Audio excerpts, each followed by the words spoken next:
Hello guys, welcome back to my channel knowledge of disease. और आज मैं आई हूँ एक टॉपिक के साथ जो कि बहुत ही अच्छा होने वाला है गर्भवती महिलाओं के लिए। तो आज का टॉपिक है क्या खुजली होने से जो हमारे बच्चा जो गर्भ में पल रहा है या फिर गर्भवती महिलाओं के गर्भ में जो बच्चे का पालन पोषण हो रहा है उसको क्या कोई दिक्कत होती है। मतलब जो उनके प्रेगनेंसी के टाइम पे जो उनके पेट पे खुजली होती है या किसी तरह की बॉडी में खुजली होती है, क्या उससे बच्चे पे भी असर पड़ता है। इसके बारे में आज हम डिस्कस करेंगे और जानेंगे कि क्या होता है, किस तरह होता है, कारण क्या है, लक्षण क्या है और इसके उपाय क्या है। प्रेगनेंसी टाइम में जो खुजली होती है वो एक नॉर्मल चीज होता है। मतलब कि जब बॉडी पे खुजली होना होता है या फिर प्रेगनेंसी में हार्मोनल चेंज होते हैं या फिर ब्लड में कुछ प्रॉब्लम होती है जिसकी वजह से खुजली होती है, तो ये चीजें नॉर्मल होती हैं। लेकिन कुछ कुछ केसेस में ऐसे भी होते हैं कि आपके बच्चे को इस खुजली से खतरा भी हो सकता है। हम बात करने वाले हैं कि आखिर खुजली होती क्यों है, इसका कारण क्या होता है, क्या खुजली के होने से या और आगे अगर बढ़ता है तो हमें क्या करना चाहिए, और हमें खुजली कब कितना हो कि हमें डॉक्टर के पास जाना चाहिए। इन सारी चीजों के बारे में आज हम डिस्कस करेंगे। ये चीजें आपको पता होनी चाहिए कि अगर खुजली होती है तो क्या हमें इससे हमारे बच्चे को कोई दिक्कत है या फिर खुजली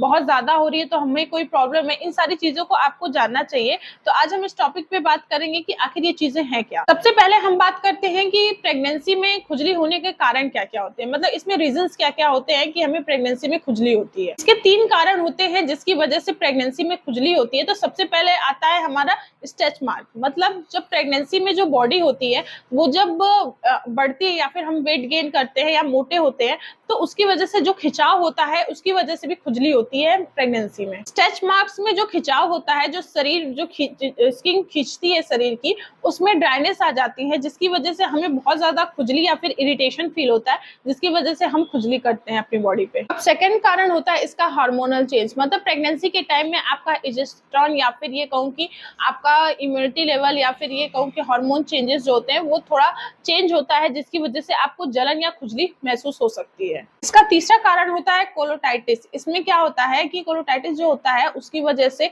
जो आप प्रेग्नेंट लेडी का जो लिवर होता है वो फंक्शन कम कर देता है जिसकी वजह से बाइल एसिड जो होता है वो इंक्रीज होता है जिसकी वजह से फिर आपकी बॉडी या फिर ये कहूँ कि प्रेग्नेंट लेडी जो होती है उसको खुजली फील होती है। अगर आपके हाथ पैर में हल्की फुल्की खुजली हो रही है तो ये नॉर्मल होता है, लेकिन आपके बॉडी में बहुत ज्यादा खुजली हो रही है, लगातार खुजली हो रही है, तो आपको डॉक्टर के पास जाना चाहिए। जब आप डॉक्टर के पास जाएंगे चेकअप के लिए तो वो आपका लिवर टेस्ट करने के लिए कहेगा, लिवर फंक्शन टेस्ट होगा जिससे पता चलेगा कि आपको कोलोटाइटिस का जो प्रॉब्लम है वो बढ़ा है या नहीं है, या फिर बाइल जूस जो है वो आपका बढ़ा है जिसकी वजह से अगर बढ़ जाता है तो डॉक्टर्स आपको मेडिसिन देंगे जिससे कि वो टाइमली उसको कंट्रोल किया जा सकता है। ठीक है, जो खुजली है उसको टाइमली कंट्रोल किया जा सकता है। अब हमको समझना है कि जो खुजली है वो हमारे बच्चे को या फिर गर्भ में पल रहे बच्चे को कैसे खतरनाक हो सकती है या फिर किस तरह वो उसको नुकसान पहुंचा सकती है। अगर मान लीजिए आपके बच्चे को उससे दिक्कत हो रही है या कुछ भी है, आप सेफ करना चाहते हैं तो आपको क्या करना चाहिए। जो बॉडी है खुजली हो रही है, अगर उसमें ड्राइनेस हो चुका है तो आप मॉइस्चराइजर यूज करिए, ऑयल यूज करिए या किसी तरह की कोई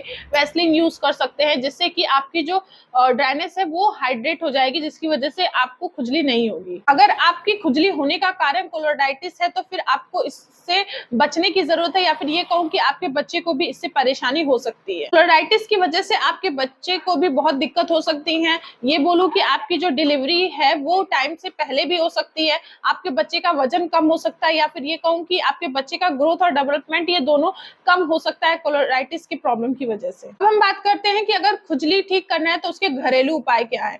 अगर आपको खुजली ठीक करना है तो आप घर में मॉइस्चराइजर या फिर ऑयल जो है वो आप अपनी पूरी बॉडी पे लगा सकते हैं जिससे कि आपकी खुजली सही होगी। आप कॉटन का कपड़ा पहनिए, जितना ढीला कपड़ा आप पहन सकती है उतना ढीला कपड़ा पहनिए। आप इसमें ये भी ऐड कर सकती हैं कि आप गर्म पानी से मत नहाइए, आप बिल्कुल नॉर्मल पानी से नहाइए। अगर आप गर्म पानी से नहाती हैं तो आपकी जो स्किन है वो आपकी ड्राई हो सकती है जिसकी वजह से आपको खुजली हो सकती है। अगर आपकी यूरिन, बॉडी, स्किन कलर या फिर आइज अगर येलो लग रहे हैं तो आप तुरंत डॉक्टर के पास जाइए। और अगर आपको बहुत ज्यादा खुजली हो रही है, पूरी बॉडी में खुजली हो रही है जिसको आप बिल्कुल सहन नहीं कर पा रहे, आपको लगातार खुजली हो रही है, तो भी आप डॉक्टर के पास जाके इसका ट्रीटमेंट कराएं। आपको अगर खुजली है या इचिंग का प्रॉब्लम हो रहा है तो आप डॉक्टर को कंसल्ट कर सकते हैं। उसके कंसल्ट करने से आपको मेडिसिन देंगे या फिर कोई ऑइंटमेंट या क्रीम देंगे जिसको लगाने से आपकी बॉडी और आपके बच्चे को भी कोई परेशानी, कोई तकलीफ नहीं होगी और आपको खुजली से रिलीफ मिल जाएगा। आई होप आपको वीडियो पसंद आई होगी और समझ में भी आई होगी। अगर समझ में आए तो प्लीज इसको उन महिलाओं से शेयर करिए जो प्रेगनेंसी में खुजली से परेशान है, और हमें आप कमेंट करके जरूर बताइएगा कि आपको खुजली हो रही है तो आपको क्या इन घरेलू उपाय या मेरे नुस्खों से आपको रिलीफ मिला है या नहीं। और अब मिलते हैं नेक्स्ट वीडियो में, तब तक के लिए थैंक यू। और ज्यादा वीडियोस और जानकारी पाने के लिए मेरे चैनल को सब्सक्राइब जरूर कर लीजिएगा।